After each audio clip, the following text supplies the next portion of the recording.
Good morning class. देखिए, हम जैव प्रक्रम पोषण में आगे हम लोग पढ़ रहे हैं, तो पर पोषण के बारे में हम लोग पढ़ रहे थे। ठीक है कि पर पोषण कितने प्रकार का? 3 प्रकार का। कितने प्रकार का? 3 प्रकार का। मृत जीवी पोषण, परजीवी पोषण और प्राणी संपोषण। ठीक है, मृत जीवी पोषण जो होता है सेप्रोफाइटिक न्यूट्रिशन इंग्लिश में बोला जाता है। तो यह इंग्लिश वर्ड जो लिखा हुआ है, इसी में सेप्रो वर्ड लिखा हुआ है, यही सेप्रोस का अर्थ होता है अवशोषण। यानी कहने का मतलब है कि यह नाम मृत जीवी इसीलिए दिया गया है ताकि यह जो पोषण होता है अवशोषण के द्वारा होता है, किसी जगह पे जाके उसको चूसने के द्वारा, अवशोषित करने के द्वारा होता है। जैसे कोई जानवर मर गया है, समझ जाइए, और मरने के बाद कोई जानवर यहाँ मरा हुआ है और एक जीव जाएगा इसके शरीर पर और जाके इसका भोजन ग्रहण करेगा। समझ में आ गया? तो अवशोषित कर रहा है इसका भोजन, यानी कि इसमें क्या होता है? अवशोषण होता है। आगे देखिए तो पूछेगा सेप्रोस का अर्थ क्या होता है? अवशोषण। और सेप्रोस वर्ड कहाँ से आया है समझ गए? क्योंकि इसका इंग्लिश में नाम होता है सेप्रोफाइटिक न्यूट्रिशन। आगे देखिए, जो यह मृत जीवी होते हैं, यानी कि जो जीव मृत शरीर से भोजन ग्रहण करते हैं उसे मृत जीवी कहा जाता है। यह अपना भोजन कैसे ग्रहण करते हैं? जो जानवर मर गया है या पौधा मर गया है उसके शरीर के पास जाएंगे, शरीर के सतह से घुलित कार्बनिक पदार्थ के रूप में, यानी कार्बन पदार्थ जो घुला हुआ है उसके रूप में ग्रहण करेंगे, और वह भी तरल अवस्था में ग्रहण करेंगे। कैसे अवस्था में? तरल अवस्था में। तो क्वेश्चन पूछेगा मृत जीवी कैसे पोषण करते हैं? घुलित कार्बनिक पदार्थ के रूप में, तरल अवस्था में। एग्जाम्पल कवक, बैक्टीरिया, प्रोटोजोआ। कुछ कवक होते हैं, कुछ बैक्टीरिया, कुछ प्रोटोजोआ। और परजीवी पोषण देखिए, पैरासाइटिक न्यूट्रिशन। पैरासाइटिक न्यूट्रिशन जो है 2 शब्द से बना हुआ है, पारा और साइटिक, यानी साइटोस से। पारा का अर्थ ही होता है पास में और पोषण का अर्थ होता है पोषण करना। यानी कि परजीवी में क्या होता है? कोई पेड़ पौधा है, कोई जानवर है, इसके बगल में चला जाएगा और पोषण ग्रहण करेगा, इसके पास में जाके क्या करेगा? पोषण ग्रहण करेगा। यानी कि आपने देखा होगा पेड़ पौधे पे अमर बेल लटकते हुए, वह क्या करता है कि पेड़ पौधा भोजन बनाता है, अमर बेल जाके उसके पास से भोजन ग्रहण करता है। तो अमर बेल हो गया, गोल कृमि हो गया, हुक वर्म हो गया, टेप वर्म हो गया, एंट अमीबा हिस्टोलिटिका हो गया, यह सब जो होता है परजीवी पोषण में आता है। चलिए आगे हम लोग देखते हैं प्राणी संपोषण। देखिए, परजीवी पोषण में भी पारा और साइटोस से बना था, पास में पोषण होता है, यानी कि बगल में हुक। अमरबेल क्या करता है? अमरबेल क्या करता है? कोई भी पेड़ पौधा पे जाके आश्रित हो जाता है। आपने लर्सी टाइप का लटकते हुए पेड़ पौधे पे देखा होगा, धागा धागा टाइप का, वह अमरबेल होता है। और अमरबेल क्या करता है कि पेड़ पौधा जो भोजन बनाता है उससे ग्रहण करता है। अब बताइए, पेड़ पौधा भोजन बना रहा है और अमरबेल उसका भोजन खा जा रहा है, यानी कि पेड़ पौधा पर नुकसान होगा। तो अमरबेल क्या करता है? दूसरे से भोजन ग्रहण करता है, खुद भोजन नहीं बनाता है। वैसे ही गोल कृमि, हुक वर्म, टेप वर्म, एंट अमीबा हिस्टोलिटिका, यह सब होता है। और इसमें भी पोषण जो होता है तरल रूप में होता है। यह भी जैसे अमरबेल है, यह पेड़ है, तो अमरबेल क्या करेगा? जाएगा, भोजन ग्रहण करेगा, तो किस रूप में? कार्बनिक पदार्थ ही लेगा। क्या लेगा? कार्बनिक पदार्थ, वो भी तरल रूप में। तो यह भी कार्बनिक पदार्थ ही लेता है, लिख लीजिएगा, और तरल रूप में लेता है। समझ में आ गया? आइए देखते हैं प्राणी संपोषण। प्राणी संपोषण जो होता है होलोजोइक न्यूट्रिशन, इसको इंग्लिश में बोला जाता है। इसमें 2 शब्द है, देखिए, होलो और जोइक। होलो और जोइक, इसका भी कुछ अर्थ होता है। होलो का मतलब होता है पूर्ण रूप से, और जोइक मतलब जंतु जैसा, मतलब वैसा पोषण जिसमें जंतु के जैसा पोषण ग्रहण करने की विधि होती है। समझ में आ गया? उसे क्या बोलते हैं? प्राणी संपोषण बोला जाता है। प्राणी संपोषण का लिखा हुआ है कि वैसा पोषण जिसमें प्राणी अपना भोजन ठोस या तरल के रूप में, हम लोग ठोस भी भोजन ग्रहण करते हैं, तरल भी ग्रहण करते हैं, ठोस या तरल के रूप में जंतु के भोजन ग्रहण करने की विधि द्वारा ग्रहण करते हैं, वैसे पोषण को क्या कहते हैं? प्राणी संपोषण। एग्जाम्पल आपको पता है, जैसे मेढक हो गया, मनुष्य हो गया, गाय हो गई, भैंस हो गई, जितना भी ये सब दिख रहा है आपको, यह प्राणी संपोषण में आता है। चलिए, प्राणी संपोषण के बाद तीनों पोषण मैंने बता दिया था, इसीलिए जल्दी में पढ़ाया। पोषण कितने प्रकार का? पहले 2 प्रकार का पोषण, स्वपोषण और स्वपोषण, परपोषण। स्वपोषण द्वारा भोजन कौन ग्रहण करता है? और पर पोषण के में कितने प्रकार का? 3 प्रकार का। मृत जीवी, परजीवी, प्राणी सम। मृत जीवी, परजीवी, प्राणी सम। मृत जीवी में मृत जंतु से भोजन ग्रहण होता है, कार्बनिक रूप में, तरल रूप में। समझ में आ गया? और परजीवी में भी तरल रूप में, कार्बनिक रूप में ही ग्रहण होता है, दूसरे पर आश्रित रह के। और प्राणी संपोषण में प्राणी के समान भोजन ग्रहण होता है। बस इतना है। आगे इसके आगे अब हम लोग देखते हैं जंतु में पोषण, अच्छे से पढ़ेंगे। जंतु में अब पोषण कैसे होता है? पेड़ पौधा के बारे में अच्छे से हम लोगों ने देख लिया था, अब जंतु में पोषण हम लोग पढ़ रहे हैं। देखिए, तो एक कोशिकीय जीव का नाम बताइए कोई।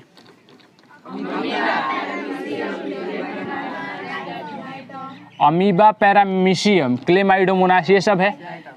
अब पिछले बार का क्वेश्चन है जस्ट 2022 का, जो इस साल एग्जाम हुआ था, इसमें दिया हुआ था कि अमीबा की पोषण की विधि बताएं। 5 नंबर में अमीबा की पोषण की विधि, अमीबा कैसे भोजन ग्रहण करता है। तो जहाँ भी पोषण लिख देगा, समझिए कि जहाँ भी पोषण लिखेगा, इसका मतलब ये नहीं होता है बस कि खाना खाना, इसका मतलब होता है कि जितना भी क्रिया हो गया, जैसे हम भोजन ग्रहण किए तो अंदर जाके पाचन हो रहा है, पाचन होने के फलस्वरूप उसका त्याग भी, जो खराब चीज़ है उसको बाहर भी निकाला जा रहा है, जो जरूरी चीज़ है उसका अंतर्ग्रहण भी हो रहा है। तो बहुत सारी जब पूरी प्रक्रिया होती है उसे हम क्या बोलते हैं, पोषण में शामिल करेंगे। तो अगर दे दिया था क्वेश्चन कि अमीबा में पोषण की विधि बताए, यानी कि पोषण कैसे ग्रहण करता है, कैसे पाचन होता है, कैसे बाहर निकलता है, सारा प्रोसेस लिखना था। तो 5 नंबर का क्वेश्चन था। तो देखिए ये सब हम लोग आज पढ़ेंगे। जंतु में पोषण, जंतु में पोषण आपने पढ़ लिया कि अभी जंतु में पोषण मृत जीवी पोषण भी होता है, परजीवी भी होता है, और कैसा होता है, प्राणी संपोषण। अब प्राणी संपोषण हम लोग पढ़ने जा रहे हैं। देखिए तो एक कोशिकीय जीव में एक अमीबा आता है। तो सबसे पहले अमीबा के बारे में पढ़ेंगे कि अमीबा कैसे भोजन ग्रहण करता है, फिर अपने बारे में आएंगे अमीबा कैसे करता है, फिर हम लोग के बारे में तो पढ़ना ही है पूरा चैप्टर में। देखिए सबसे पहले अमीबा का आकार कैसा होता है। अमीबा कैसे भी शेप आप बनाइए अमीबा का आकार हो जाएगा, ठीक है, कैसे भी शेप बनाइए यह अमीबा का आकार हो जाएगा।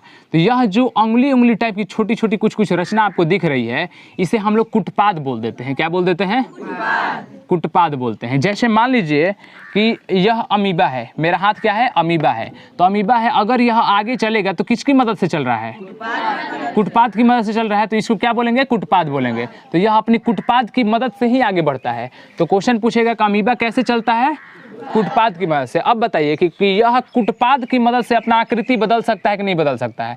ऐसे हो गया आकृति बदल गया, अगर ऐसे हो गया तो और आकृति बदल गया, अगर मान लीजिए केवल ऐसे हुआ तो आकृति बदल गया कि नहीं बदल गया। तो कुटपाद की मदद से आकृति बदल सकता है। तो कुटपाद की मदद से क्या होता है, अपना आकार बदलता है। तो क्वेश्चन पूछेगा कि अमीबा अपना आकार किसकी वजह से बदलता है, कुटपाद की वजह से आकार बदलता है। अमीबा जो होता है एक कोशिकीय जीव है। यह कैसा जीव है, एक कोशिकीय जीव है, एक कोशिकीय जीव है, एक कोशिकीय जीव है। पहला बात, एक कोशिकीय के अलावा कौन सा जीव है, यह मृदु जलीय है। मृदु जलीय मतलब जो सॉफ्ट जल में रहता है, जो मीठे जल में रहता है, समझ में आया, जिसमें नमकीन पानी नहीं घुला हुआ है, जो हम लोग पीते हैं। तो यह मृदु जल में रहता है। कठोर जल में रहता है या नहीं रहता है, मृदु जल में रहता है। तो यह एक कोशिकीय जीव है, मृदु जलीय है। और इसका बताइए आकार निश्चित होता है कि अनिश्चित, तो आकार अनिश्चित होता है। तो सबसे पहले उसमें जो 5 नंबर का क्वेश्चन आया था तो यहीं से स्टार्ट करना था, अनियमित आकार लिखना था सबसे पहले कि अमीबा एक कोशिकीय जीव होता है, यह मृदु जलीय होता है और इसका आकार अनिश्चित होता है, अनियमित होता है। अनिश्चित लिख दीजिए, अनिश्चित आकार, कोई दिक्कत। तो यहाँ से स्टार्ट करना था। 5 नंबर के क्वेश्चन में जो जो फैक्ट आपको याद है सब चीज़ लिखना है। अमीबा कुटपाद की मदद से अपना आकार बदलता है, यह भी पॉइंट लिख दीजिए, कुटपाद की मदद से अपना आकार बदलता है। अब बताइए जब भोजन ग्रहण करना रहेगा, यह अमीबा हो गया, अब भोजन ग्रहण करना है, तो भोजन ग्रहण करना है तो कैसे जाएगा, जाएगा और यहाँ पे मान लीजिए भोजन दिख गया तो जाएगा और अपना क्या करेगा, दोनों कुटपाद को फैलाएगा और जैसे ही भोजन आ जाएगा दोनों आगे वाला पार्ट्स को जोड़ लेगा और भोजन अंदर चला जाएगा। तो यही करता है अमीबा। मान लीजिए कि यहाँ पे यह दोनों कुटपाद है और भोजन उसको दिख गया यहाँ पे, तो यह क्या करता है कि अपना एक कुटपाद आगे बढ़ाता है और दूसरा भी कुटपाद आगे बढ़ाता है और इसके द्वारा भोजन को अंदर लेता है और दोनों बाद में क्या कर लेता है, जोड़ लेता है अपना। जैसे ही दोनों भाग जोड़ लेगा, यह अंदर आ गया, तो अंदर आ गया तो भोजन अंदर आ जाता है। तो क्वेश्चन पूछेगा कि अमीबा अपना भोजन किसकी मदद से ग्रहण करता है, कुटपाद की मदद से। कुटपाद की मदद से ही भोजन भी ग्रहण करता है। तो आकार बदलता है और इसकी मदद से क्या करता है, भोजन ग्रहण करता है। इसकी ही मदद से क्या करता है, भोजन ग्रहण करता है। अब जैसे ही भोजन ग्रहण हो जाएगा, यह सब 5 नंबर में लिखना है कि कुटपाद जो अमीबा होता है कुटपाद की मदद से अपना भोजन ग्रहण करता है, कुटपाद की मदद से आगे बढ़ता है और भोजन के चारों तरफ अपने कुटपाद को फैलाता है और भोजन को अपने अंदर ग्रहण कर लेता है। समझ में आ गया। तो अब इसमें लिख दिया होगा कि इसका एक सिरा, इसका पार्श्व भाग दोनों मिल करके भोजन अंदर चला गया। जब भोजन अंदर जाता है तो यहाँ पे समझ में आपको पता है कि जब भोजन आप ग्रहण करते हैं तो अंदर पानी की ज़रूरत पड़ेगी, तभी जाके भोजन, कोई भी चीज़ आप अगर एक मान लीजिए घर में मिक्सी ही में अगर आप कुछ चीज़ पीसते हैं यहाँ पे मिक्सर मशीन में, और यहाँ पे कोई सामान पीस रहे हैं, जब तक पानी नहीं डालिएगा अच्छे से पिसाएगा यह, यानी कोई भी चीज़ के पाचन के लिए पानी की आवश्यकता होती है। तो पानी की आवश्यकता होती है तो यह क्या करेगा कि भोजन जाएगा और मान लीजिए भोजन यहाँ पहुँच गया, अमीबा का आकार फिर से बना दे रहे हैं आपको। अमीबा का आकार 2-3 बनाना था, एक अमीबा हो गया, आपको दिखाना था कि यहाँ पे खुला कि भोजन था, भोजन के पास पहुँचा है। पहला कंडीशन में ऐसे बनाना है कि अमीबा भोजन के पास पहुँचा है अपना। फिर दूसरा कंडीशन में फिगर फिर से बनाना है और दिखाना है कि अमीबा कुटपाद की मदद से इसके चारों ओर आ गया है। फिर तीसरा फिगर बनाना है और दिखाना है कि कुटपाद क्या हुआ, दोनों जुड़ गया। समझ में आ रहा है? उसके बाद अगला फिगर बनाना है अच्छे से और इसको दिखा देना है कि अमीबा आ गया और भोजन यहाँ पे आ गया। समझ में आया? अब यहाँ पे जब भोजन आ गया तो यहाँ पे भोजन भी रहेगा और इसमें पानी भी रहेगा, तो इसमें इसे भोजन बोलेंगे और रस बोलेंगे। पानी को रस बोलते हैं, तो भोजन प्लस रसधानी बोलेंगे। क्या बोलेंगे? रसधानी। तो इसे भोजन रसधानी बोल सकते हैं। तो क्वेश्चन कहता है यहाँ पे कि अमीबा जो होता है कुटपाद की मदद से भोजन को ग्रहण करता है और भोजन रसधानी का निर्माण करता है। किसका निर्माण करता है? भोजन रसधानी का निर्माण करता है। किसका निर्माण? भोजन रसधानी का। जैसे ही भोजन रसधानी बोला यानी कि समझिएगा भोजन और पानी इसमें आ गया है। अब भोजन का पाचन हो गया अच्छे से, भोजन का पाचन हो गया तो मान लीजिए कि यहाँ भोजन था और इस भाग में भोजन की ज़रूरत है, तो यहाँ से भोजन आएगा, इस भाग में ज़रूरत है यहाँ से आएगा, हर भाग में पहुँचेगा ना। तो रसधानी से निकलकर इस भाग को कोशिका द्रव्य बोलेंगे। क्या बोलेंगे? कोशिका द्रव्य। अंदर कोशिका द्रव्य था चारों ओर, तो रसधानी से कोशिका द्रव्य में फैल जाता है। भोजन कहाँ फैल जाता है? रसधानी से कोशिका द्रव्य में। अभी तक मैंने बताया था कि अमीबा एक कोशिकीय जीव होता है। अमीबा का आकार अनिश्चित होता है, यह मृदु जलीय होता है। कुटपाद के मदद से वह अपना आकार बदलते रहता है। जब भोजन को वह देखता है तो कुटपाद के सहारे तेजी से भोजन की तरफ बढ़ता है। इसको बना के लिखना है, तेजी से कुटपाद के सहारे क्या करता है? भोजन की तरफ बढ़ता है और कुटपाद को फैलाकर भोजन को अपने अंदर ग्रहण कर लेता है। भोजन जब उसके अंदर चल जाता है तो भोजन रसधानी का निर्माण होता है। किसका निर्माण होता है? भोजन रसधानी का निर्माण होता है। अब भोजन रसधानी में भोजन पचता है, पचने के फलस्वरूप भोजन रसधानी से भोजन निकलकर कोशिका द्रव्य में आ जाता है। किस में आ जाता है? कोशिका द्रव्य से निकलकर शरीर के चारों ओर फैल जाता है। कोशिका द्रव्य में आया और आके शरीर के चारों ओर फैल गया, तो कोशिका द्रव्य से आके शरीर के चारों तरफ फैल जाते हैं। इस प्रकार देखिए भोजन ग्रहण भी कर लिया, पाचन भी हो गया। अब पाचन के फलस्वरूप जो चीज़ जरूरत था फैला दिया, अब कुछ अपशिष्ट बचा होगा, तो अपशिष्ट मान लीजिए यह चीज़ अपशिष्ट बचा है, तो अपशिष्ट को निकालना है, तो अपशिष्ट को लाएगा यहाँ पे और ला के धीरे से फिर से अपना खोलेगा और फिर से इसको खोल देगा और फिर से यह बाहर निकल जाएगा, इसको बंद कर लेगा। यानी कि और इमेज आपको बुक में सब दिया हुआ है। देखिए अमीबा का फोटो देखिए सब लोग, पेज नंबर 7, पेज नंबर 7 में देखिए।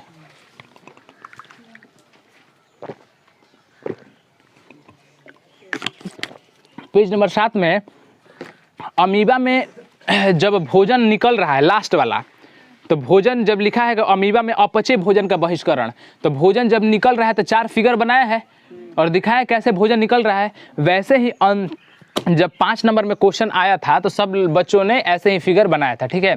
तो ऐसे ही आपको भी बनाना है। तो अमीबा के बारे में जो भी था मैंने पढ़ा दिया, अब एक बार पढ़ देते हैं। हाँ, एक और चीज़, अमीबा का भोजन क्या होता है?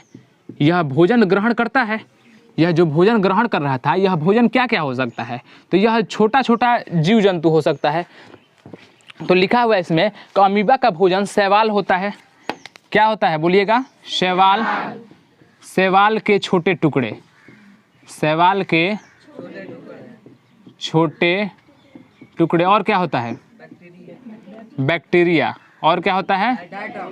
बैक्टीरिया। उसके बाद डायटम और अन्य छोटे कोशिकीय जीव। जो और छोटा छोटा कोशिकीय जीव होता है तो अन्य छोटा कोशिकीय जीव, कोशिकीय जीव, ठीक है। तो यह सब इसका भोजन होता है। तो देखिए यह सब याद करना है, इसी में ऐड कर देना है कि अमीबा जो होता है, अमीबा का भोजन मुख्य रूप से शैवाल के छोटे टुकड़े होते हैं, बैक्टीरिया, डायटम, अन्य छोटा कोशिकीय जीव, मतलब छोटा छोटा कोशिकीय जीव जो होता है उसको खा लेता है। अब यह अमीबा जो जाके अमीबा है, किसी मनुष्य को तो खाएगा नहीं, तो यह खाएगा अपने से छोटे जीव को, शैवाल का छोटा टुकड़ा खाता है। बैक्टीरिया मतलब जीवाणु होता है, इसे खाता है। डायटम को खाता है, एक कोशिकीय जीव है, और अन्य छोटा कोशिकीय जीव इसे खा लेता है। इस प्रकार से अमीबा आपका कंप्लीट हो गया। अब अमीबा को लिखना कैसे है, 5 नंबर का क्वेश्चन था। मैं पूरा पढ़ रहा हूँ, ध्यान से सुनिएगा, आपको पूरा याद हो गया है। देखिए, अमीबा एक सरल प्राणी संपोषी जीव है, प्राणी के समान भोजन ग्रहण करता है, तो प्राणी संपोषी हुआ, तो प्राणी संपोषी जीव है। यह मृदु जलीय होता है, एक कोशिकीय होता है, अनिश्चित आकार का, मैंने पढ़ाया अभी। आगे देखिए, सुनिएगा ध्यान से, इसका आकार जो होता है कुटपाद के बनने और बिगड़ने के कारण बदलता रहता है। इसके शरीर में पोषण के लिए कोई विशेष रचना नहीं होती, कहीं से यह खुल जाता है, कोई विशेष रचना नहीं ना, जैसे हम लोगों में विशेष रचना मुंह है, इसमें कोई विशेष रचना नहीं होती है कहीं से। तो इसमें विशेष रचना क्या, कोई विशेष रचना नहीं होती है। ये अपने कुटपाद की मदद से भोजन ग्रहण करते हैं, कुटपाद की मदद से ही भोजन ग्रहण करता है, यह भी मैंने लिख दिया है। फिर आगे देखिए, अमीबा का भोजन जो होता है शैवाल के छोटे टुकड़े होते हैं, जिसे इंग्लिश में अलगी बोला जाता है। बैक्टीरिया होता है, डायटम होता है, और अन्य छोटा कार्बनिक पदार्थ के रूप में, वह मृत कार्बनिक पदार्थ के रूप में ग्रहण करता है। जो भी कोशिकीय जीव होता है किस रूप में ग्रहण करता है, कार्बनिक पदार्थ के रूप में। किस रूप में, कार्बनिक पदार्थ, कार्बनिक पदार्थ के रूप में यह ग्रहण करता है। आगे देखिएगा, लिखा है कि अमीबा में पोषण जो होता है, अब देखिए पोषण में क्या क्या हुआ, मैंने क्या बताया था, पोषण में जितना काम हुआ सब लिखना है। तो अमीबा में पोषण जो होता है, अंतर्ग्रहण मतलब भोजन अंतः ग्रहण किया, फिर पाचन हुआ, फिर बहिष्करण हुआ, 3 ही काम हुआ। एक भोजन ग्रहण किया, एक पाचन हुआ, एक बहिष्करण हुआ, तो तीनों चीज को लिखना है। अंतर्ग्रहण, ग्रहण को क्या बोलते हैं, अंतर्ग्रहण, अंदर ग्रहण को अंतःग्रहण, अंतःग्रहण, पाचन, बहिष्करण, अंतःग्रहण, पाचन, बहिष्करण, अंतःग्रहण, पाचन, बहिष्करण। तब लिखना है आपको कि अमीबा में पोषण अंतःग्रहण, पाचन और बहिष्करण के द्वारा पूरा होता है। ठीक है, अमीबा में पोषण किसके द्वारा पूरा होता है, अंतःग्रहण, पाचन, बहिष्करण के द्वारा पूरा होता है। आगे, अमीबा में भोजन के अंतःग्रहण के लिए मुख जैसा कोई स्थान नहीं होता है, बल्कि यह शरीर के सतह से किसी भी स्थान से ग्रहण कर लेता है। तो यह सब बना बना के आपको लिखना है अमीबा में। आगे 5 नंबर का क्वेश्चन में ये सब लिखना है आपको। देखिए, भोजन जब अमीबा के बिल्कुल समीप होता है, भोजन जब यह भोजन है अमीबा के बिल्कुल जब समीप होता है, तो क्या होता है कि यह अमीबा भोजन के चारों तरफ अपना कुटपाद फैलाता है, और कुटपाद तेजी से आगे बढ़ते हैं और भोजन को पूरी तरह से घेर लेते हैं। धीरे धीरे कुटपाद के शिरा और पार्श्व आपस में मिल जाते हैं, दोनों शिरा पार्श्व मिल गया था और भोजन अंदर चला गया था। इस तरह एक भोजन रसधानी बनती है, जिसमें भोजन के साथ जल भी होता है। इसमें बताया मैंने कि जल भी होता है। आगे, भोजन का पाचन भोजन रसधानी में ही हो जाता है। किसके द्वारा, कोई भी पाचन किसके द्वारा होता है, एंजाइम के द्वारा। तो किसके द्वारा होगा, एंजाइम के द्वारा होगा। पचा हुआ भोजन भोजन रसधानी से निकलता है और कहाँ पहुँचता है, कोशिका द्रव्य में। कहाँ पहुँचता है, कोशिका द्रव्य में। कोशिका द्रव्य में पहुँच जाता है, वहाँ से फिर पूरे शरीर में फैल जाता है। अमीबा में अपचे भोजन को शरीर से बाहर निकालने के लिए कोई भी स्थान होता है कि नहीं होता है, नहीं होता है, कहीं से निकल सकता है। तो बाहर निकालने के लिए कोई विशेष स्थान नहीं होता है, वह कहीं से निकल सकता है। एक छिद्र का निर्माण होता है, वहां से अपचा भोजन बाहर निकल जाता है। और आपको फिगर बना देना है। 5 नंबर का क्वेश्चन हो गया। किसको किसको पूरा समझ में है, ठीक है। चलिए, अमीबा के बारे में नोट कीजिए। आइए देखते हैं, एक पैरामीशियम बच गया है, एक कोशिकीय जीव। पैरामीशियम पूछ देगा कि पैरामीशियम कैसा जीव है, तो कैसे भोजन करता है, प्राणी संभोजी, प्राणी के समान भोजन ग्रहण करता है, या हम लोग के समान भोजन ग्रहण करता है।